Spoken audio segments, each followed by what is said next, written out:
ಎಲ್ರಿಗೂ ನಮಸ್ಕಾರ. ನನ್ನ ಹೆಸರು ಗೌರೀಶ್. ಪ್ರತಿಯೊಬ್ಬ ಟೈಲರ್ ಹತ್ರ ಹಾಗೆ ಟೈಲರಿಂಗ್ ಕೆಲಸ ಹೊಸದಾಗಿ ಕಲಿಯೋರ ಹತ್ರ ಬ್ಲೌಸು ಮತ್ತು ಚೂಡಿದಾರ್ ಟಾಪ್ದು ಖಂಡಿತ ನೋಟ್ಸ್ ಇರಲೇಬೇಕು. ಅದ್ರ ಜೊತೆಗೆ ಆನ್ಲೈನ್ ಕ್ಲಾಸಸ್ದು ರೆಕಾರ್ಡೆಡ್ ವೀಡಿಯೋಸ್ ಇದೆ ನನ್ನ ಹತ್ರ. ಆ ನೋಟ್ಸು ಮತ್ತು ವೀಡಿಯೋಸ್ ಬಗ್ಗೆ ಕಂಪ್ಲೀಟ್ ಡೀಟೇಲ್ಸ್ನ ತಿಳಿಸ್ಕೊಡ್ತೀನಿ ನೋಡಿ. ಇದು ಬ್ಲೌಸು ಮತ್ತು ಚೂಡಿದಾರ್ ಟಾಪ್ದು ನೋಟ್ಸು. ಇದರಲ್ಲಿ ನಿಮಗೆ 4 dot blouse, boat neck, princess cut, single katori, double katori, half collar neck, full collar neck, ಈ ರೀತಿ ಬ್ಲೌಸಸ್ಸಲ್ಲಿ ಏನು ಮಾಡಲ್ಸ್ ಇದ್ದಾವೆ ಎಲ್ಲ ಮಾಡಲ್ಸ್ದು ಇದು ಕಟಿಂಗ್ ಮಾಡುವಂಥ ನೋಟ್ಸು. ಅದೇ ರೀತಿ ಚೂಡಿದಾರ್ ಟಾಪ್ಸ್ದು ಇದೆ.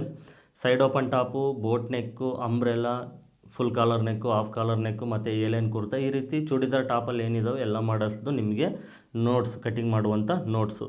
ಉದಾಹರಣೆಗೆ ಈಗ ಇದು 4 ಡಾಟ್ ಬ್ಲೌಸ್ ಕಟಿಂಗ್ ಮಾಡುವಂಥ ವಿಧಾನ. ಅದರಲ್ಲಿ ಈಗ ಬ್ಯಾಕ್ ಸೈಡ್ ಪಾರ್ಟ್ ಕಟಿಂಗ್ ಮಾಡೋದಕ್ಕೆ ನಿಮಗೆ ಟೋಟಲ್ 11 ಪಾಯಿಂಟ್ಸ್ ಇರುತ್ತೆ.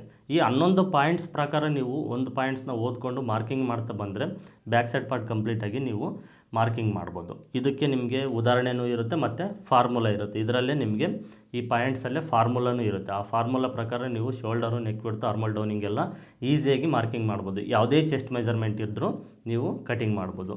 ಬ್ಯಾಕ್ ಸೈಡ್ ಪಾರ್ಟ್ ಆದ ನಂತರ ಅದರದ್ದು ಇಮೇಜ್ ಇರುತ್ತೆ. ಯಾವ್ಯಾವ ಮಾರ್ಕಿಂಗ್ ಎಲ್ಲೆಲ್ಲಿ ಬರುತ್ತೆ, ಯಾವ ರೀತಿ ನಾವು ಮಾರ್ಕಿಂಗ್ ಮಾಡಬೇಕಂತ ನಿಮಗೆ ಇಮೇಜ್ ಸಮೇತ ಇರುತ್ತೆ. ಹಾಗೆ ಫ್ರಂಟ್ ಸೈಡ್ ಪಾರ್ಟ್ ಕಟಿಂಗ್ ಮಾಡೋದಕ್ಕೂ ನಿಮ್ಗೆ ಟೋಟಲ್ 11 ಪಾಯಿಂಟ್ಸ್ ಇರುತ್ತೆ.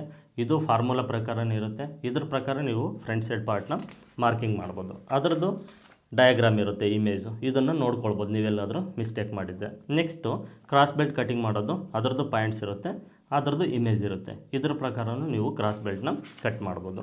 ಹಾಗೆ ಸ್ಲೀವ್ಸ್ ಕಟಿಂಗ್ ಮಾಡೋದಕ್ಕೆ ಪಾಯಿಂಟ್ಸ್ ಇರುತ್ತೆ, ಸ್ಲೀವ್ಸ್ದು ಇಮೇಜ್ ಇರುತ್ತೆ. ಈ ರೀತಿ ಕಂಪ್ಲೀಟ್ ಎಲ್ಲ ನಿಮಗೆ ಓಕೆನಾ, ಇದರಲ್ಲಿ ಎಲ್ಲದೂ ಇರುತ್ತೆ. ನಾನೇನು ತಿಳಿಸ್ಕೊಟ್ನೋ boat neck, prince cut, collar neck, half collar neck, full collar neck ಮತ್ತು ಸಿಂಗಲ್ ಕಟೋರಿ, ಡಬಲ್ ಕಟೋರಿ, ಈ ರೀತಿ ಏನು ಮಾಡಲ್ಸ್ ನಿಮಗೆ ಬ್ಲೌಸಸ್ ಆಗಿರ್ಬೋದು, ಚೂಡಿದಾರ್ ಟಾಪ್ಸ್ದಾಗಿರ್ಬೋದು ಏನು ತಿಳಿಸ್ಕೊಟ್ನೋ ಕಂಪ್ಲೀಟ್ ನಿಮಗೆ ಎಲ್ಲ ಮಾಡಲ್ಸ್ದು ಪಾಯಿಂಟ್ಸ್ ಇರುತ್ತೆ, ಫಾರ್ಮುಲಾ ಪ್ರಕಾರ ಕ್ಲಿಯರ್ ಇರುತ್ತೆ, ಅದರದ್ದು ಇಮೇಜು ಡಯಾಗ್ರಾಮ್ಸ್ ಇರುತ್ತೆ. ನೀವು 10 ಸಾರಿ ವೀಡಿಯೋ ನೋಡಿದಾಗ ಎಷ್ಟು ಅರ್ಥ ಆಗುತ್ತೋ ಗೊತ್ತಿಲ್ಲ, ಒಂದು ಸಾರಿ ನೀವು ನೋಟ್ಸ್ನ ನೋಡೋದ್ರಿಂದ ಕಂಪ್ಲೀಟ್ ಒಂದು ಬ್ಲೌಸ್ನೇ ಕಟ್ ಮಾಡ್ಬೋದು, ಅಷ್ಟು ಕ್ಲಿಯರ್ ಇರುತ್ತೆ. ನೋಟ್ಸು ಯಾವ ರೀತಿ ಇರುತ್ತೆ ಅಂತ ನೋಡಿದ್ರಲ್ವ. ಈಗ ಆನ್ಲೈನ್ ಕ್ಲಾಸಸ್ ರೆಕಾರ್ಡ್ ವೀಡಿಯೋಸ್ ಬಗ್ಗೆ ತಿಳಿಸ್ಕೊಡ್ತೀನಿ. ನಂತರ ಈ ನೋಟ್ಸು ಮತ್ತು ವೀಡಿಯೋಸ್ನ ಯಾವ ರೀತಿ ತೊಗೊಳ್ಬೇಕಂತ ತಿಳಿಸ್ಕೊಡ್ತೀನಿ.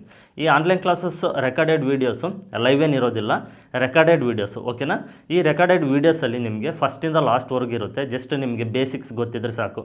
ಮಿಷನ್ಗೆ ದಾರ ಹಾಕೋದಾಗಿರ್ಬೋದು, ಇಲ್ಲಾಂದರೆ ಸ್ಟ್ರೈಟಾಗಿ ಹೊಲಿಗೆ ಹಾಕೋದಾಗಿರ್ಬೋದು, ಈ ರೀತಿ ನಿಮಗೆ ಬೇಸಿಕ್ಸ್ ಗೊತ್ತಿದ್ರೆ ಸಾಕು, ನೀವು ಈ ವೀಡಿಯೋಸ್ನ ತೊಗೊಳ್ಬೋದು, ಅದ್ರ ಜೊತೆಗೆ ನೋಟ್ಸ್ನ ತೊಗೊಳ್ಬೋದು. ಈ ವೀಡಿಯೋಸಲ್ಲಿ ರೆಕಾರ್ಡೆಡ್ ವೀಡಿಯೋಸಲ್ಲಿ ನಿಮಗೆ ಒಂದು ಪದ್ಧತಿಲಿ ಇರುತ್ತೆ, ಅಂದರೆ ಬೇಸಿಕ್ಕಿಂದ ಅಡ್ವಾನ್ಸ್ ಲೆವೆಲ್ವರೆಗೂ ಇರುತ್ತೆ, ಸ್ಟಾರ್ಟಿಂಗಿಂದ ಲಾಸ್ಟ್ವರೆಗೂ ಇರುತ್ತೆ. ಈ ಆನ್ಲೈನ್ ಕ್ಲಾಸಸ್ ರೆಕಾರ್ಡೆಡ್ ವೀಡಿಯೋಸಲ್ಲಿ ನಿಮಗೆ ಬ್ಲೌಸಸ್ ಎಲ್ಲ ಮಾಡಲ್ ಬ್ಲೌಸಸ್ಸು ಇರುತ್ತೆ. ನೋಟ್ಸ್ನಲ್ಲಿ ತಿಳಿಸಿದ್ನಲ್ವ ಅದೇ ರೀತಿ ವೀಡಿಯೋಸಲ್ಲೂ ಎಲ್ಲ ಮಾಡಲ್ ಬ್ಲೌಸಸ್ಸು ಇರುತ್ತೆ. 4 dot blouse, boat neck, princess cut with padded, princess cut with boat neck, single katori, double katori, full collar neck, half collar neck, ivy collar neck, Sabyasachi blouse, ಹಾಗೆ ಲಂಗ blouse. ಇಷ್ಟನ್ನು ಬಾಡಿ ಮೆಜರ್ಮೆಂಟ್ಸ್ಗೆ ಕಟಿಂಗ್ ಮಾಡೋದಾಗಿರ್ಬೋದು, ಇಲ್ಲ ಅಳತೆ ಬ್ಲೌಸು ತೊಗೊಂಡು ಕಟಿಂಗ್ ಮಾಡೋದು ಮತ್ತು ಸ್ಟಿಚಿಂಗ್ ಮಾಡೋದು, ಡಿಸೈನ್ಸ್ ಮಾಡೋದು ಇರುತ್ತೆ. ಡ್ರೆಸ್ಸಸ್ಸು, ಚೂಡಿದಾರ್ ಟಾಪ್ಸು ಹಾಗೆ ಬಾಟಮ್ಸು. ಚೂಡಿದಾರ್ ಟಾಪಲ್ಲೂ ನಿಮಗೆ A line kurta, side open, boat neck ಮತ್ತು umbrella, full collar neck, half collar neck, ivy collar neck. Churidar ಬಾಟಮಲ್ಲಿ pushback bottom, semi Patiala bottom, full Patiala bottom ಮತ್ತು ಪೆನ್ಸಿಲ್ ಕಟ್ ಬಾಟಮು, ಈ ರೀತಿ ಡ್ರೆಸ್ಸಸ್ಸಲ್ಲಿ ಇರುತ್ತೆ. ಇದು ಅಷ್ಟೇ ನಿಮಗೆ ಬಾಡಿ ಮೆಜರ್ಮೆಂಟ್ಸ್ಗೆ ಕಟಿಂಗ್ ಮಾಡೋದಿರುತ್ತೆ. ಅಳತೆ ಟಾಪು, ಅಳತೆ ಬಾಟಮಿಂದ ಮೆಜರ್ಮೆಂಟ್ಸ್ನ ತೊಗೊಂಡು ಕಟಿಂಗ್ ಮಾಡೋದಿರುತ್ತೆ, ಸ್ಟಿಚಿಂಗ್ ಮಾಡೋದಿರುತ್ತೆ, ಸ್ಟೆಪ್ ಬೈ ಸ್ಟೆಪ್ ಇರುತ್ತೆ. ಇದ್ರ ಜೊತೆಗೆ ನಿಮಗೆ 6 ವೆರೈಟೀಸ್ ಆಫ್ ಗೌನ್ಸು ಓಕೆನಾ, ಗೌನ್ಸು ಕಟಿಂಗು ಮತ್ತು ಸ್ಟಿಚಿಂಗ್ ಇರುತ್ತೆ. ಇದ್ರ ಜೊತೆಗೆ ವೆಸ್ಟ್ರನ್ ಪ್ಯಾಟ್ರನ್ ಬ್ಲೌಸಸ್ಸು, ಒಂದು 10 type western pattern blouses cutting ಮತ್ತು ಸ್ಟಿಚಿಂಗ್ ಇರುತ್ತೆ. ಇಷ್ಟು ವೀಡಿಯೋಸಲ್ಲಿರುತ್ತೆ. ನೋಟ್ಸ್ನಲ್ಲಿ ನಿಮಗೆ ಫಸ್ಟೇ ತಿಳಿಸಿದ್ನಲ್ವ ಅಷ್ಟು ನೋಟ್ಸ್ನಲ್ಲಿರುತ್ತೆ. ವೀಡಿಯೋಸಲ್ಲಿ ಇಷ್ಟಿರುತ್ತೆ. ಇದು ನಿಮಗೆ ಒಂದು ಆರ್ಡರ್ ವೈಸ್ ಇರುತ್ತೆ. ಫಸ್ಟಿಂದ ಲಾಸ್ಟ್ವರೆಗೂ ಕಂಪ್ಲೀಟಾಗಿ ಒಂದು ಬ್ಲೌಸ್ನ ಕಟಿಂಗ್ ಮಾಡಿದರೆ ಅದನ್ನು ಯಾವ ರೀತಿ ಸ್ಟಿಚಿಂಗ್ ಮಾಡಬೇಕು ಅನ್ನೋದು ಸ್ಟೆಪ್ ಬೈ ಸ್ಟೆಪ್ ಇರುತ್ತೆ. ಇದು ವೀಡಿಯೋಸ್, ಆನ್ಲೈನ್ ಕ್ಲಾಸಸ್ದು ರೆಕಾರ್ಡೆಡ್ ವೀಡಿಯೋಸ್. ನೋಟ್ಸು ಮತ್ತು ವೀಡಿಯೋಸ್ ಬಗ್ಗೆ ಕಂಪ್ಲೀಟ್ ಡೀಟೇಲ್ನ ತಿಳ್ಕೊಂಡಿದ್ದೀರಲ್ವ. ನೋಟ್ಸ್ ಯಾವ ರೀತಿ ಇರುತ್ತೆ ಅಂತ ನೋಡಿದ್ರ, ವೀಡಿಯೋಸ್ ಯಾವ ರೀತಿ ಇರುತ್ತೆ ಅಂತ ಕೇಳಿದ್ರ ಓಕೆನಾ. ಈಗ ಈ ನೋಟ್ಸ್ ಯಾವ ರೀತಿ ತೊಗೊಳ್ಬೇಕು, ಅದರ ಬೆಲೆ ಎಷ್ಟು, ವೀಡಿಯೋಸ್ನ ಯಾವ ರೀತಿ ತೊಗೊಳ್ಬೇಕು, ಅದರ ಬೆಲೆ ಎಷ್ಟು ಅನ್ನೋದು ಈಗ ತಿಳಿಸ್ಕೊಡ್ತೀನಿ. ಗಮನ ಇಟ್ಟು ನೋಡಿ. ಫಸ್ಟು ನಿಮಗೆ ಡಿಸ್ಪ್ಲೇ ಮೇಲೆ ಯೆಲ್ಲೋ ಕಲರ್ ಬಾಕ್ಸಲ್ಲಿ ಫೋನ್ಪೇ ಮತ್ತು ಗೂಗಲ್ ಪೇ ನಂಬರ್ ಕಾಣಿಸ್ತಾ ಇದೆ. ಇದು ಫೋನ್ಪೇ ಬಿಸ್ನೆಸ್ಸು, ಪೇಟಿಎಮ್ ಬಿಸ್ನೆಸ್ಸು, ಹೀಗೆ ಎಲ್ಲದಕ್ಕೂ ಒಂದೇ ನಂಬರು. ಯೆಲ್ಲೋ ಕಲರ್ ಬಾಕ್ಸಲ್ಲಿರುವಂಥ number 9108108635 PhonePe Google Pay number. ಕೆಳಗಡೆ ರೆಡ್ ಕಲರ್ ಬಾಕ್ಸಲ್ಲಿ ಕಾಣಿಸ್ತಾ ಇದೆ ಅಲ್ವ, ಇದು ವಾಟ್ಸಪ್ ನಂಬರು ಓಕೆನಾ. ವೀಡಿಯೋನ ಸ್ಟಾಪ್ ಮಾಡಿ ಈ ನಂಬರ್ನ ನೀವು ಸೇವ್ ಮಾಡಿ ಇಟ್ಕೊಳ್ಳಿ. ನೋಟ್ಸ್ದು ಒರಿಜಿನಲ್ ಪ್ರೈಸು 1500 ರೂಪಾಯಿ ಇದೆ. ವೀಡಿಯೋಸ್ದು ಒರಿಜಿನಲ್ ಪ್ರೈಸು 4000 ರೂಪಾಯಿ ಇದೆ. ಆಫರಲ್ಲಿ ನಿಮಗೆ ನೋಟ್ಸು 1000 ರೂಪಾಯಿಗೆ ಸಿಗ್ತಾಯಿದೆ, ವೀಡಿಯೋಸು 2000 ರೂಪಾಯಿಗೆ ಸಿಗ್ತಾಯಿದೆ. ನೋಟ್ಸ್ನ ಆಫರ್ ಪ್ರೈಸು 1000 ರೂಪಾಯಿ, ವೀಡಿಯೋಸ್ನ ಆಫರ್ ಪ್ರೈಸು 2000 ರೂಪಾಯಿ. ನಿಮಗೆ ಯೆಲ್ಲೋ ಕಲರ್ ಬಾಕ್ಸಲ್ಲಿ ಫೋನ್ಪೇ ಮತ್ತು ಗೂಗಲ್ ಪೇ ನಂಬರ್ನ ಕೊಟ್ಟಿದ್ದೀನಲ್ವ, ಆ ನಂಬರ್ಗೆ ನೀವು ನೋಟ್ಸ್ ಬೇಕು ಅಂದರೆ 1000 ರೂಪಾಯಿ ಅಮೌಂಟ್ನ ಪೇ ಮಾಡಬೇಕು, ವೀಡಿಯೋಸ್ ಬೇಕಂದರೆ 2000 ರೂಪಾಯಿ ಅಮೌಂಟ್ನ ಪೇ ಮಾಡಬೇಕು. ನೋಟ್ಸು ಮತ್ತು ವೀಡಿಯೋಸ್ ಎರಡೂ ಬೇಕಂದರೆ 3000 ರೂಪಾಯಿ ಅಮೌಂಟ್ನ ಪೇ ಮಾಡಬೇಕು. ನೀವು ಅಮೌಂಟ್ನ ಪೇ ಮಾಡಿದ ನಂತರ ಅದನ್ನು ಸ್ಕ್ರೀನ್ಶಾಟ್ ತೊಗೊಳ್ಬೇಕು. ನಿಮಗೆ ಈಗ ಡಿಸ್ಪ್ಲೇ ಮೇಲೆ ಸ್ಕ್ರೀನ್ಶಾಟ್ ಕಾಣಿಸ್ತಾ ಇದೆ ನೋಡಿ, ಈ ರೀತಿ ಇರಬೇಕು. ಆ ಸ್ಕ್ರೀನ್ಶಾಟ್ನ ತೊಗೊಂಡ ನಂತರ ರೆಡ್ ಕಲರ್ ಬಾಕ್ಸಲ್ಲಿ ವಾಟ್ಸಪ್ ನಂಬರ್ನ ಕೊಟ್ಟಿದ್ದೀನಲ್ವ, ಈ ವಾಟ್ಸಪ್ ನಂಬರ್ಗೆ ಸ್ಕ್ರೀನ್ಶಾಟ್ನ ಕಳಿಸ್ಬೇಕು. ಓಕೆನಾ? ಸ್ಕ್ರೀನ್ಶಾಟ್ ಕಳಿಸಿದ ನಂತರ ನಾನು ನಿಮಗೆ 1000 ರೂಪಾಯಿ ನೀವು ಅಮೌಂಟ್ನ ಪೇ ಮಾಡಿದರೆ ನಿಮಗೆ ನೋಟ್ಸ್ನ ಕಳಿಸ್ಕೊಡ್ತೀನಿ, 2000 ರೂಪಾಯಿ ಅಮೌಂಟ್ನ ಪೇ ಮಾಡಿದರೆ ವೀಡಿಯೋಸ್ನ ಕಳಿಸ್ಕೊಡ್ತೀನಿ, 3000 ರೂಪಾಯಿ ಅಮೌಂಟ್ನ ಪೇ ಮಾಡಿ ನೀವು ಸ್ಕ್ರೀನ್ಶಾಟ್ನ ಕಳಿಸಿದರೆ ನೋಟ್ಸು ಮತ್ತು ವೀಡಿಯೋಸ್ ಎರಡನ್ನೂ ಕಳಿಸ್ಕೊಡ್ತೀನಿ. ನಿಮಗೆ ನೋಟ್ಸು PDF ಫೈಲ್ ಕಳಿಸ್ಕೊಡ್ತೀನಿ, ಪ್ರಿಂಟ್ ತೆಗೆದು ಕಳಿಸ್ಕೊಡೋದಿಲ್ಲ. ವಾಟ್ಸಪ್ಪಲ್ಲಿ PDF ಫೈಲ್ನ ಕಳಿಸ್ಕೊಡ್ತೀನಿ. ಈಗ ಡಿಸ್ಪ್ಲೇ ಮೇಲೆ ಕಾಣಿಸ್ತಿದೆ ನೋಡಿ, ಈ ರೀತಿ ಇರುತ್ತೆ. PDF ಫೈಲ್ನ ಕಳಿಸ್ಕೊಡ್ತೀನಿ, ಒರಿಜಿನಲ್ ಪ್ರಿಂಟ್ ಇದು. ಇದನ್ನು ನೀವು ಡೌನ್ಲೋಡ್ ಮಾಡಿಕೊಂಡು ನಿಮ್ಮ ಹತ್ರ ಇರುವಂಥ ಕಂಪ್ಯೂಟರ್ ಸೆಂಟರ್ಗೆ ಹೋದರೆ ಇದು ಪ್ರಿಂಟ್ ತೆಗೆದು ಕೊಡ್ತಾರೆ. ವೀಡಿಯೋಸ್ ಬಂದುಬಿಟ್ಟು ವಾಟ್ಸಪ್ಪಲ್ಲಿ ವೀಡಿಯೋಸ್ ಲಿಂಕ್ನ ಕಳಿಸ್ಕೊಡ್ತೀನಿ. ಈ ರೀತಿ ಇರುತ್ತೆ. ನಿಮಗೆ ಡಿಸ್ಪ್ಲೇ ಮೇಲೆ ಕಾಣಿಸ್ತಾ ಇದೆ ನೋಡಿ ಲಿಂಕು, ಈ ರೀತಿ ಇರುತ್ತೆ. ಈ ಲಿಂಕ್ ಮೇಲೆ ನೀವು ಕ್ಲಿಕ್ ಮಾಡಿದರೆ ನಿಮಗೆ ವೀಡಿಯೋಸ್ ಓಪನ್ ಆಗುತ್ತೆ. ಲೈಫ್ ಟೈಮ್ ಇರುತ್ತೆ ವೀಡಿಯೋಸು, ನೀವು ಯಾವಾಗ ಬೇಕಾದರೂ ನೋಡ್ಬೋದು, ಎಷ್ಟು ಸಾರಿ ಬೇಕಾದರೂ ನೋಡ್ಬೋದು. ಒಂದು ವೇಳೆ ನಿಮಗೆ ನೋಟ್ಸು ಮತ್ತು ವೀಡಿಯೋಸ್ ಏನಾದರೂ ಡಿಲೀಟ್ ಆದರೆ ನನಗೆ ಒಂದು ಸಾರಿ ಫೋನ್ ಮಾಡಿದರೆ ನಾನು ನಿಮಗೆ ಮತ್ತೆ ರಿಟರ್ನು ಇನ್ನೊಂದು ಸಾರಿ ಕಳಿಸ್ಕೊಡ್ತೀನಿ. ಒಂದು ವೇಳೆ ನಿಮ್ಮ ಹತ್ರ ಫೋನ್ಪೇ ಗೂಗಲ್ ಪೇ ಇಲ್ಲ ಅಂದರೆ ನೀವು ಬೇರೆ ಯಾರ ಕಡೆಯಿಂದ ಆದ್ರೂ ಫೋನ್ಪೇ ಗೂಗಲ್ ಪೇ ಮಾಡಿಸ್ಬೋದು. ನೀವು ಕ್ಯಾಶ್ ಬೇರೆಯವ್ರಿಗೆ ಕೊಟ್ಟು ನನ್ನ ಫೋನ್ ನಂಬರು ಕೊಡಿ, ಫೋನ್ಪೇದು ಮತ್ತು ಗೂಗಲ್ ಪೇದು ಕೊಟ್ಟು ಅಮೌಂಟ್ನ ಪೇ ಮಾಡಿಸಿ ಫೋನ್ಪೇಲಿ, ಅವ್ರಿಗೆ ಸ್ಕ್ರೀನ್ಶಾಟ್ನ ತೊಗೊಳಕ್ಕೆ ಹೇಳಿ. ಆ ಸ್ಕ್ರೀನ್ಶಾಟ್ನ ನಿಮ್ಮ ವಾಟ್ಸಪ್ ನಂಬರ್ಗೆ ನೀವು ಫಸ್ಟ್ ಕಳಿಸ್ಕೊಳ್ಳಿ. ನಿಮ್ಮ ವಾಟ್ಸಪ್ ನಂಬರಿಂದ ನನ್ನ ವಾಟ್ಸಪ್ ನಂಬರ್ಗೆ ಆ ಸ್ಕ್ರೀನ್ಶಾಟ್ನ ಕಳಿಸಿದರೆ ಡೈರೆಕ್ಟಾಗಿ ನಿಮ್ಮ ವಾಟ್ಸಪ್ ನಂಬರ್ಗೆ ನೋಟ್ಸ್ PDF ಫೈಲ್ ಆಗಿರ್ಬೋದು, ಇಲ್ಲ ವೀಡಿಯೋಸ್ ಲಿಂಕ್ ಆಗಿರ್ಬೋದು, ಇಲ್ಲ ಎರಡೂ ಸೇರಿ ಆಗಿರ್ಬೋದು, ನಿಮ್ಮ ವಾಟ್ಸಪ್ ನಂಬರ್ಗೆ ಡೈರೆಕ್ಟಾಗಿ ನಾನು ಕಳಿಸ್ಕೊಡ್ತೀನಿ. ಇದರಲ್ಲಿ ಯಾವುದೇ ಥರದ ಮೋಸ ಇರೋದಿಲ್ಲ, 100% ನಿಮಗೆ ಜೆನ್ಯೂನ್ ಆಗಿರುತ್ತೆ. ನಾನು 5 ವರ್ಷದಿಂದ ಯೂಟ್ಯೂಬಲ್ಲಿ ವೀಡಿಯೋಸ್ ಮಾಡ್ತಾನೇ ಇದ್ದೀನಿ. ಕನ್ನಡ ಫ್ಯಾಷನ್ ಟೆಕ್ ಚಾನಲ್ ಇದೆ, ಈಗ ಹೊಸದಾಗಿದ್ದು ಲೇಡೀಸ್ ಟೈಲರ್ ಚಾನಲ್ ಇದೆ. ಯಾವುದೇ ಥರದ ಮೋಸ ಇಲ್ಲ, ನೀವು ಯಾವುದೇ ಡೌಟ್ನ ಇಟ್ಕೊಳ್ಬೇಡಿ. ತುಂಬ ಜನ ಹೊರಗಡೆ ಹೋಗಿ ಕೆಲಸ ಕಲಿಯೋದಕ್ಕೆ ತುಂಬ ಹಣ ವೇಸ್ಟ್ ಮಾಡ್ಕೊಂಡಿದ್ದಾರೆ. ನೀವು ಈ ವೀಡಿಯೋಸು ಮತ್ತು ನೋಟ್ಸ್ ತೊಗೊಳ್ಳೋದ್ರಿಂದ ನೀವು ಮನೇಲೇ ಕೂತ್ಕೊಂಡು ಈ ಟೈಲರಿಂಗ್ ಕೆಲಸನ ಪರ್ಫೆಕ್ಟಾಗಿ ಕಲ್ತ್ಕೊಳ್ಬೋದು. ನಿಮ್ಮ ಹತ್ರ ಅಮೌಂಟ್ ಇದ್ದರೆ ಈಗಲೇ ಅಮೌಂಟ್ನ ಪೇ ಮಾಡಿ ನೋಟ್ಸ್ ಆ್ಯಂಡ್ ವೀಡಿಯೋಸ್ನ ತೊಗೊಳ್ಳಿ. ನೆನಪಿರಲಿ, ಈ ಆಫರ್ ಸ್ವಲ್ಪ ದಿನ ಮಾತ್ರನೇ ಇರುತ್ತೆ. ಈ ಆಫರ್ ಕ್ಲೋಸ್ ಆಗುವ ಒಳಗಡೆ ನೀವು ಸಾಧ್ಯವಾದಷ್ಟು ಬೇಗ ಅಮೌಂಟ್ನ ಅರೇಂಜ್ ಮಾಡಿಕೊಂಡು ನೋಟ್ಸು ಮತ್ತು ವೀಡಿಯೋಸ್ನ ತೊಗೊಳ್ಳಿ. ಈ ವಿಡಿಯೋದಲ್ಲಿ ಚೂಡಿದಾರ್ ಪಟೇಲ ಬಾಟಮ್ ಇದು. ಈ ಪಟೇಲ ಬಾಟಮ್ಗೆ ಸೈಡು ಪಾಕೆಟ್ ಯಾವ ರೀತಿ ಸ್ಟಿಚಿಂಗ್ ಮಾಡೋದು ಅಂತ ಈ ವಿಡಿಯೋದಲ್ಲಿ ತಿಳಿಸ್ಕೊಡ್ತೀನಿ. ಇದರಲ್ಲಿ ಸೈಡ್ ಪಾಕೆಟು ಬರುತ್ತೆ ಮತ್ತು ಸೆಂಟರ್ ಪಾಕೆಟು ಬರುತ್ತೆ. ಸೆಂಟರ್ ಪಾಕೆಟ್ನ ಸ್ಟಿಚ್ ಮಾಡಬೇಕು ಅಂದರೆ ಫ್ರಿಲ್ಸ್ ಸೈಡಲ್ಲಿದ್ದರೆ ಓಕೆ, ಬೆಟರ್ ಇರುತ್ತೆ. ಸೈಡ್ ಪಾಕೆಟ್ನ ಸ್ಟಿಚ್ ಮಾಡಬೇಕಾದ್ರೆ ಫ್ರಿಲ್ಸ್ ಸೆಂಟರಲ್ಲಿದ್ದರೆ ಬೆಟರ್ ಇರುತ್ತೆ. ನೀವು ಸೆಂಟರ್ ಪಾಕೆಟ್ನ ಸ್ಟಿಚ್ ಮಾಡಬೇಕಾದ್ರೆ ಫ್ರಿಲ್ಸ್ ಸೆಂಟ್ರಲ್ಲಿದ್ರೂ ಏನು ತೊಂದರೆ ಇಲ್ಲ, ಬಟ್ ಸೈಡ್ ಇದ್ದರೆ ಬೆಟರ್ ಇರುತ್ತೆ. ಓಕೆನಾ? ಸೈಡ್ ಪಾಕೆಟ್ ಸ್ಟಿಚಿಂಗ್ ಮಾಡುವಾಗ ಫ್ರಿಲ್ಸು ಸೈಡಲ್ಲಿದ್ದರೂ ಏನು ತೊಂದರೆ ಇಲ್ಲ. ಇದಕ್ಕೇನು ಮಾಡಬೇಕಂದ್ರೆ ನೇಪ ವಿಡ್ತ್ನ ಸ್ವಲ್ಪ ಜಾಸ್ತಿ ಮಾಡಿಕೊಂಡ್ರೆ ಆಯಿತು, ಸರಿ ಹೋಗುತ್ತೆ. ಬಾಟಮ್ ಕಂಪ್ಲೀಟ್ ಸ್ಟಿಚಿಂಗ್ ಆದಮೇಲೆ ನಾವು ಸೈಡ್ ಪಾಕೆಟ್ನ ಸ್ಟಿಚ್ ಮಾಡ್ಬೋದು. ಸೆಂಟ್ರ್ ಪಾಕೆಟ್ ಆದರೆ ಬಾಟಮ್ ಅರ್ಧದಲ್ಲಿ ಸ್ಟಿಚ್ ಮಾಡಬೇಕಾದ್ರೇ ಸೈಡ್ ಪಾಕೆಟ್ನ ಸ್ಟಿಚ್ ಮಾಡ್ಕೊಳ್ಬೇಕಾಗುತ್ತೆ. ಈಗ ನಾನು ನಿಮಗೆ ಸೈಡ್ ಪಾಕೆಟ್ ಮಾತ್ರ ತೋರಿಸ್ಕೊಡ್ತಾ ಇದ್ದೀನಿ, ಮತ್ತು ಮುಂದೊಂದು ವೀಡಿಯೋದಲ್ಲಿ ಸೆಂಟ್ರ್ ಪಾಕೆಟ್ನ ಕೂಡ ಯಾವ ರೀತಿ ಸ್ಟಿಚ್ ಮಾಡೋದಂತ ತಿಳಿಸ್ಕೊಡ್ತೀನಿ.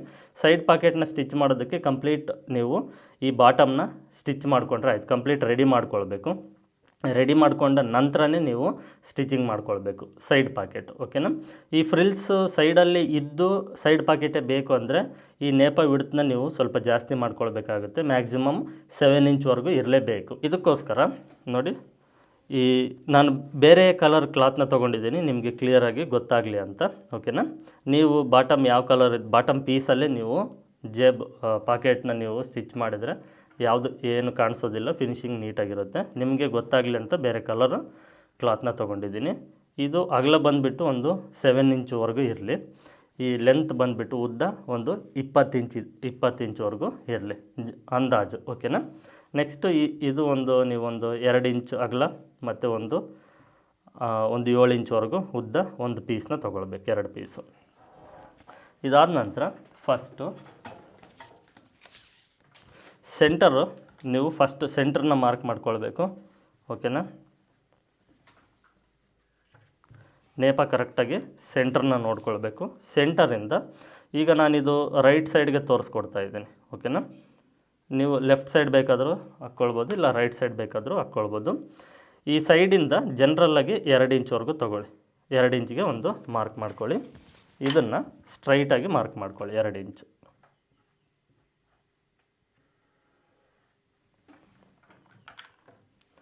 ನೆಕ್ಸ್ಟು ಈ ಒಂದು ಪೀಸ್ನ ಇದ್ರ ಮೇಲ್ಗಡೆ ಈ ರೀತಿ ಇಟ್ಕೊಳ್ಬೇಕು.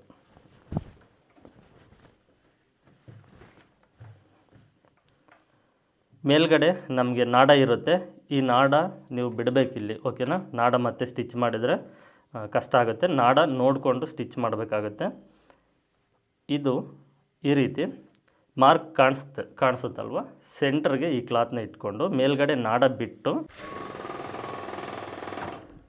ಸ್ಟಿಚ್ಚು ನಾವಿಲ್ಲಿ ನೇಪ್ ಅಟ್ಯಾಚ್ ಮಾಡಿದಾಗ ಸ್ಟಿಚ್ ಮಾಡಿರ್ತೀವಲ್ವ, ಇದಕ್ಕಿಂತ ಒಂದು ಅರ್ಧ ಇಂಚ್ ಮೇಲೆ, ಅಂದರೆ ಈ ಫೋಲ್ಡ್ ಇರುತ್ತಲ್ವ, ಫೋಲ್ಡಿಂದ ಅರ್ಧ ಇಂಚ್ ಮೇಲೆವರೆಗೂ ಸ್ಟಿಚ್ ಮಾಡಬೇಕು. ಇಲ್ಲಿ ಇದನ್ನು ಬಾಕ್ಸ್ ಟೈಪು ಈ ರೀತಿ ಒಂದು ಟೇಪಲ್ಲಿ ಒಂದು 2 ಪಾಯಿಂಟ್ ಅಷ್ಟು ಗ್ಯಾಪ್ ಇರಲಿ.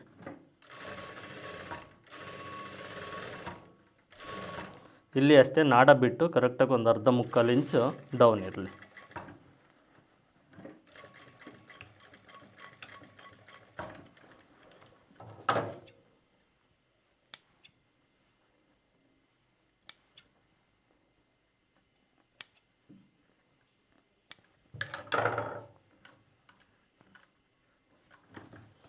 ಇದು ಸೀದಾ ಮೇಲೆ ಇಟ್ಟು ಸ್ಟಿಚ್ ಮಾಡಬೇಕು, ಮತ್ತು ಉಲ್ಟ ಮೇಲೆ ಇಟ್ಟು ಸ್ಟಿಚ್ ಮಾಡಿರ, ಸೀದಾ ಮೇಲೆ ಸ್ಟಿಚ್ ಮಾಡಿರಬೇಕು. ಇದನ್ನು ಈ ರೀತಿ ಸ್ವಲ್ಪ ಫೋಲ್ಡ್ ಮಾಡಿಕೊಂಡು ಕರೆಕ್ಟಾಗಿ ಸೆಂಟರ್ಗೆ ಕಟ್ ಮಾಡ್ಕೊಳ್ಬೇಕು. ಹೀಗೆ ಕಟ್ ಮಾಡಬೇಕಾದ್ರೆ ಸ್ವಲ್ಪ ಹುಷಾರಾಗಿ ಕಟ್ ಮಾಡಿ, ಮತ್ತು ಈ ಸ್ಕ್ವೇರ್ ಶೇಪ್ ಏನಿದೆಯೋ ಈ ಸ್ಕ್ವೇರ್ ಶೇಪ್ನ ಕೂಡ ಕಟ್ ಮಾಡ್ಕೊಳ್ಬೇಕು ಕರೆಕ್ಟಾಗಿ, ಹೊಲಿಗೆ ಕಟ್ ಆಗಬಾರ್ದು.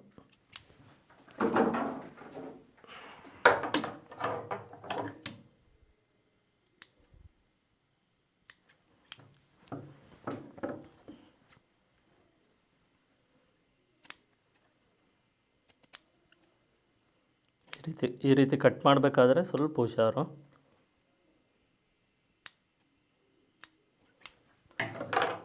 ಈಗ ಇದನ್ನು ಈ ರೀತಿ ರಿವರ್ಸ್ ಮಾಡ್ಕೊಳ್ಳಿ.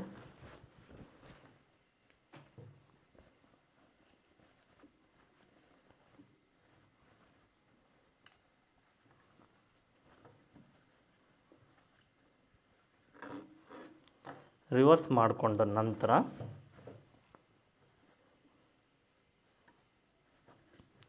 ಇದನ್ನು ಫೋಲ್ಡ್ ಮಾಡಿ ಈ ರೀತಿ ಕಚ್ಚಾ ಕರೆಕ್ಟಾಗಿ ಒಂದೇ ಸಮನಾಗಿರಲಿ, ನೋಡಿಕೊಂಡು ಕರೆಕ್ಟಾಗಿ ಫೋಲ್ಡ್ ಮಾಡಿ. ಇದನ್ನು ಒಂದು ಕಡೆಯಿಂದ ಕಂಪ್ಲೀಟ್ ಸ್ಟಿಚ್ ಮಾಡ್ಕೊಳ್ತಾ ಬರಬೇಕು.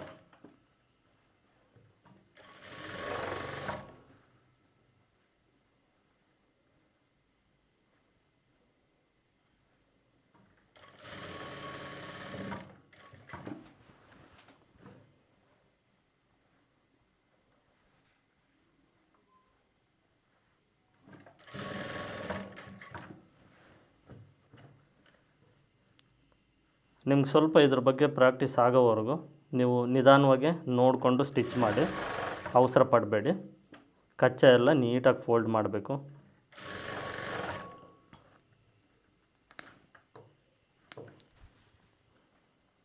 ಮೇಲ್ಗಡೆ ಸೈಡು ಅಷ್ಟೇ, ನೀವು ನಾಡ ನೋಡಿಕೊಂಡು ಫೋಲ್ಡಿಂಗ್ ಮಾಡಿ ಪಕ್ಕ ಮಾಡಬೇಕಾಗುತ್ತೆ.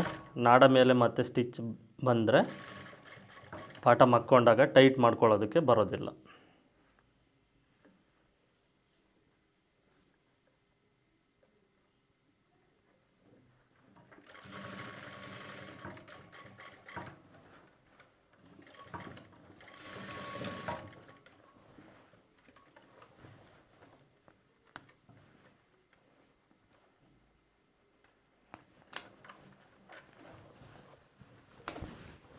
ನೋಡಿ, ಇದನ್ನು ಪಕ್ಕ ಮಾಡಿದ ನಂತರ ಈ ರೀತಿ ಕಾಣಿಸುತ್ತೆ, ಓಕೆನಾ. ನೆಕ್ಸ್ಟು ಈ ಕ್ಲಾತ್ನ ತೊಗೊಳ್ಬೇಕು. ಇದನ್ನು ಈ ರೀತಿ ಫೋಲ್ಡ್ ಮಾಡಬೇಕು ಫಸ್ಟು, ಓಕೆನಾ. ಈ ರೀತಿ ಫೋಲ್ಡ್ ಮಾಡಬೇಕು. ಈ ಮೇಲ್ಗಡೆ ಸೈಡು ನೀವು ಈ ಗ್ಯಾಪ್ ಎಷ್ಟಿರುತ್ತೋ, ಓಕೆನಾ, ಈ ಗ್ಯಾಪ್ ಎಷ್ಟಿರುತ್ತೋ ಅಷ್ಟು ಈ ಮೇಲ್ಗಡೆ ಸೈಡ್ ಎಕ್ಸ್ಟ್ರಾ ಬಿಟ್ಟಿರಬೇಕು. ಬಿಟ್ಟು ಈ ರೀತಿ ಫೋಲ್ಡ್ ಮಾಡಿರ್ತೀರಲ್ವ, ಇಲ್ಲಿ ಒಂದು ಅರ್ಧ ಇಂಚಷ್ಟು ಈ ಕ್ಲಾತ್ ಏನಿದೆಯೋ ಈ ರೀತಿ ಫೋಲ್ಡ್ ಮಾಡಿ ಈ ಗ್ಯಾಪ್ನ ಬಿಟ್ಟು ಸ್ಟಿಚ್ ಮಾಡಬೇಕು. ಅರ್ಧ ಇಂಚಷ್ಟು ಕ್ಲಾತ್.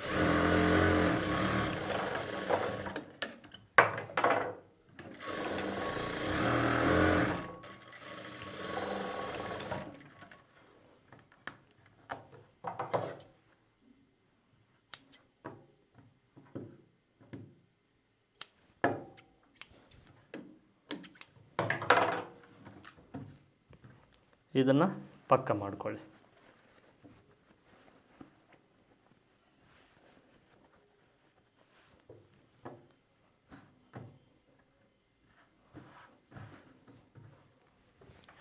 ಪಕ್ಕ ಮಾಡ್ಕೊಂಡ ನಂತರ ಇದ್ರ ಸೆಂಟ್ರಿಗೆ ಈ ರೀತಿ ಫೋಲ್ಡ್ ಮಾಡಿ ಒಂದು ಮಾರ್ಕ್ ಮಾಡ್ಕೊಳ್ಳಿ. ಈ ರೀತಿ ಸೆಂಟರ್ಗೆ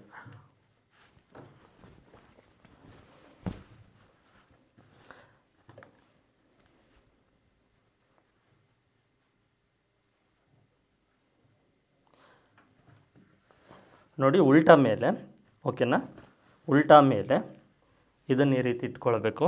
ನೋಡಿ ಕರೆಕ್ಟಾಗಿ ಗಮನ ಇಟ್ಟು ಉಲ್ಟಾ ಮೇಲೆ ಇದನ್ನು ಈ ರೀತಿ ನೀಟಾಗಿ ಇಟ್ಕೊಳ್ಬೇಕು. ಕರೆಕ್ಟಾಗಿ ಈ ಸೆಂಟ್ರ್ ನಾವು ಮಾರ್ಕ್ ಮಾಡಿರ್ತೀವಲ್ವ, ಸೆಂಟರು, ಮತ್ತು ಇಲ್ಲಿ ಅರ್ಧ ಇಂಚು ನಾವು ಮಾರ್ಜಿನ್ನು ಬಿಟ್ಟಿರ್ತೀವಲ್ವ, ಓಕೆನಾ. ಈ ಸೆಂಟರ್ ಕರೆಕ್ಟಾಗಿ ನೋಡಿಕೊಂಡು ಇಲ್ಲಿ ಅರ್ಧ ಇಂಚ್ ಮಾರ್ಜಿನ್ ಏನು ಬಿಟ್ಟಿರ್ತೀವೋ ನೋಡಿ ಇದಕ್ಕೆ ಈ ರೀತಿ ಸ್ಟಿಚ್ ಮಾಡಬೇಕು.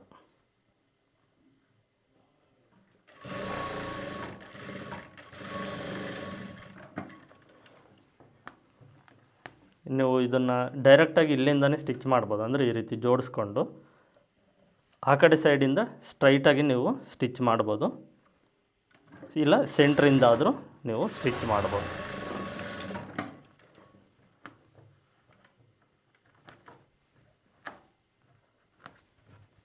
ಈಗ ನೆಕ್ಸ್ಟು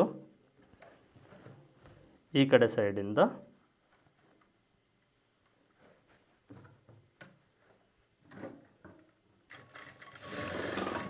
ಈ ಕ್ಲಾತ್ ಇರುತ್ತಲ್ವ, ಎಕ್ಸ್ಟ್ರಾ ಇರುವಂಥ ಕ್ಲಾತು, ಇದನ್ನು ಫೋಲ್ಡ್ ಮಾಡಿಕೊಂಡು ಸುತ್ತು ಸ್ಟಿಚ್ ಮಾಡ್ಕೊಳ್ಬೇಕು. ಮಾರ್ಜಿನ್ ನೋಡ್ಕೊಳ್ಬೇಕು. ನೀವು ಎಕ್ಸ್ಟ್ರಾ ಇರೋವಂಥದ್ದು ಕ್ಲಾತ್ ಎಕ್ಸ್ಟ್ರಾನೇ ಬಿಟ್ಕೊಳ್ಳಿ. ಎಕ್ಸ್ಟ್ರಾ ಇರೋದನ್ನು ಕರೆಕ್ಟಾಗಿ ಕಟ್ ಮಾಡಿಕೊಂಡು, ನಾಡ ಇರುತ್ತೆ, ನಾಡ ನೀವು ನೋಡ್ಕೊಳ್ಬೇಕು, ನಾಡ ಮೇಲೆ ಸ್ಟಿಚ್ ಬರಬಾರ್ದು.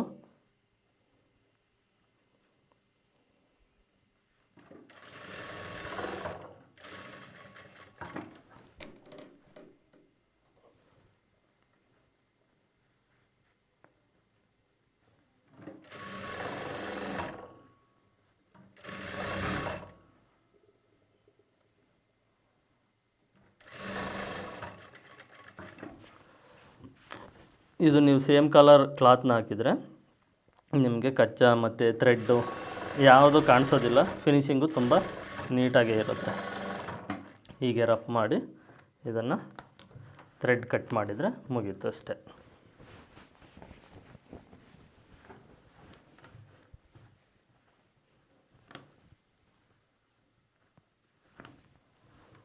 ನೋಡಿ,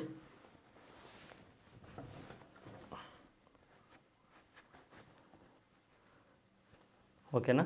ಜೇಬು ಇದೇನಂದರೆ ಗಂಡು ಮಕ್ಳ ಕೈ ಅಲ್ವಾ, ಹೆಣ್ಮಕ್ಳ ಕೈ ಇನ್ನೂ ಸ್ವಲ್ಪ ಚಿಕ್ಕದಾಗಿರುತ್ತೆ. ಕಂಫರ್ಟಾಗಿ ನೀವು ಪಾಕೆಟ್ನ ಯೂಸ್ ಮಾಡ್ಕೊಳ್ಬೋದು. ಅಂದರೆ ಮೊಬೈಲ್ ಇಟ್ಕೊಳ್ಳೋದು ಏನಾದರೂ ಪಾಕೆಟ್ನ ಈಸಿಯಾಗಿ ಯೂಸ್ ಮಾಡ್ಕೊಳ್ಬೋದು. ಇದು ನಿಮಗೆ ಪಾಕೆಟ್. ಇದನ್ನು ನೀವು ಇನ್ನೂ ಇಷ್ಟು ಗ್ಯಾಪ್ ಬೇಡ ನಮಗೆ ಅಂದರೆ, ಓಕೆನಾ, ಇದನ್ನು ಸ್ಟಿಚ್ ಮಾಡಬೇಕಾದ್ರೇ, ಓಕೆನಾ, ಇಲ್ಲಿ ಸ್ಕ್ವೇರ್ ಟೈಪ್ ಮಾಡೋದಕ್ಕಿಂತ ಈ ರೀತಿ ವಿ ಟೈಪ್ ಮಾಡ್ಕೊಳ್ಬೋದು. ಸ್ಕ್ವೇರ್ ಬದಲು ವಿ ಟೈಪ್, ಅದನ್ನು ತೋರಿಸ್ತೀನಿ ನೋಡಿ. ಮಾರ್ಕ್ ಮಾಡಿದ್ದೀನಲ್ವ ಇಲ್ಲಿ, ಈ ರೀತಿ ವಿ ಟೈಪು ಸ್ಟಿಚ್ ಮಾಡಿದರೆ ನಿಮಗಿದು ಇಷ್ಟು ಗ್ಯಾಪ್ ಬರೋದಿಲ್ಲ, ಓಕೆನಾ. ನಿಮಗಿಷ್ಟು ಈ ರೀತಿ ಗ್ಯಾಪ್ ಕಾಣಿಸ್ಬಾರ್ದು ಅಂದರೆ, ಜೇಬು ಇರೋದು ಗೊತ್ತಾಗಬಾರ್ದು, ಆ ರೀತಿ ಇರಬೇಕು ಅಂದರೆ ಇಲ್ಲಿ ಸ್ಕ್ವೇರ್ ಟೈಪು ನೀವು ಸ್ಟಿಚ್ ಮಾಡೋದನ್ನು ವಿ ಟೈಪ್ ಸ್ಟಿಚ್ ಮಾಡಿ ಕರೆಕ್ಟಾಗಿ ಕಟ್ ಮಾಡಿದರೆ, ಈ ಕಾಲರ್ ನೆಕ್ಗೆ ನಾವು ನೆಕ್ ಹತ್ರ ಪಕ್ಕ ಮಾಡ್ತೀವಲ್ವ, ಆ ರೀತಿ ವಿ ಟೈಪ್ನ ನಾವು ಸ್ಟಿಚ್ ಮಾಡಿಕೊಂಡು ಕಟ್ ಮಾಡಿದರೆ ನಮಗೆ ಈ ಗ್ಯಾಪ್ ಬರೋದಿಲ್ಲ. ಸ್ಕ್ವೇರ್ ಕಟ್ ಮಾಡಿದರೆ ಗ್ಯಾಪ್ ಬರುತ್ತೆ. ವಿ ಟೈಪ್ ಗ್ಯಾಪ್ ಬೇಡ ಅಂದರೆ ವಿ ಟೈಪ್ ಸ್ಟಿಚ್ ಮಾಡಿದರೆ ಈ ಗ್ಯಾಪು ಬರೋದಿಲ್ಲ. ಅದು ನಿಮ್ಮ ಚಾಯ್ಸು, ಅದು ಕಸ್ಟಮರ್ಸ್ ಮೇಲೆ ನೀವು ಡಿಪೆಂಡ್ ಮಾಡಿಕೊಂಡು ಈ ಪಾಕೆಟ್ನ ನೀವು ಸ್ಟಿಚ್ ಮಾಡ್ಕೊಳ್ಬೋದು. ನಿಮಗೆ ಯಾವ ರೀತಿ ಬೇಕೋ ಆ ರೀತಿ. ನಾನೊಂದು ಟೈಪಲ್ಲಿ ತೋರಿಸಿದ್ದೀನಿ, ಇದೇ ರೀತಿಯೇ ನೀವು ಸ್ಟಿಚ್ ಮಾಡಬೇಕು ಅಂತ ಏನಿಲ್ಲ. ನಿಮಗೆ ಈ ಗ್ಯಾಪು ಬರಬಾರ್ದು, ಇಷ್ಟು ಗ್ಯಾಪ್ ಇರಬಾರ್ದು, ಎರಡು ಹತ್ರ ಈ ರೀತಿಯೇ ಇರಬೇಕು ಅಂದರೆ, ಓಕೆನಾ. ಇಲ್ಲಿ ಈ ಸ್ಕ್ವೇರ್ ಬದಲು ವಿ ಟೈಪಲ್ಲಿ ಸ್ಟಿಚ್ ಮಾಡಿಕೊಂಡ್ರೆ ಈ ರೀತಿ ಹತ್ರ ಇರುತ್ತೆ. ಏನಂದರೆ ಕೆಲವ್ರಿಗೆ ಒಂದು ಸ್ವಲ್ಪ ಈ ರೀತಿ ಜೇಬ್ ಇದೆ ಅನ್ನೋ ರೀತಿ ಕಾಣಿಸಿದ್ರು, ಇದು ಬೇರೆ ಕ್ಲಾತ್ ಹಾಕಿದ್ರೆ ಇದು ಒಂದು ಟೈಪಲ್ಲಿ ನಿಮಗೆ ಒಂಥರ ಚೆನ್ನಾಗಿ ಕಾಣಿಸುತ್ತೆ. ನೀವು ಯಾವ ಟೈಪಲ್ಲಿ ಬೇಕೋ ಕಸ್ಟಮರ್ಸ್ ಮೇಲೆ ಡಿಪೆಂಡ್ ಮಾಡಿಕೊಂಡು ಸ್ಟಿಚ್ ಮಾಡ್ಕೊಳ್ಬೋದು. ನೀವು ಒಳಗಡೆ ಸೈಡು ನೋಡ್ಬೋದು, ಸೇಮ್ ಕ್ಲಾತ್ನ ಹಾಕ್ಕೊಂಡ್ರೆ ನಿಮಗಿನ್ನೂ ಫಿನಿಶಿಂಗು ಚೆನ್ನಾಗಿ ಕಾಣಿಸುತ್ತೆ. ಇದು ಸೈಡ್ ಪಾಕೆಟ್ ಹಾಕೋದು. ಕ್ಲಿಯರಾಗಿ ಅರ್ಥ ಆಗಿದೆ ಅಂದ್ಕೊಂಡಿದ್ದೀನಿ. ಓಕೆನಾ? ಇಷ್ಟು ಈ ವಿಡಿಯೋದಲ್ಲಿ. ಇಲ್ಲಿಗೆ ಈ ವಿಡಿಯೋನ ಎಂಡ್ ಮಾಡ್ತಾಯಿದ್ದೀನಿ. ಮತ್ತೆ ಮುಂದಿನ ವಿಡಿಯೋದಲ್ಲಿ ಸಿಗ್ತೀನಿ. ಎಲ್ಲರಿಗೂ ಧನ್ಯವಾದಗಳು.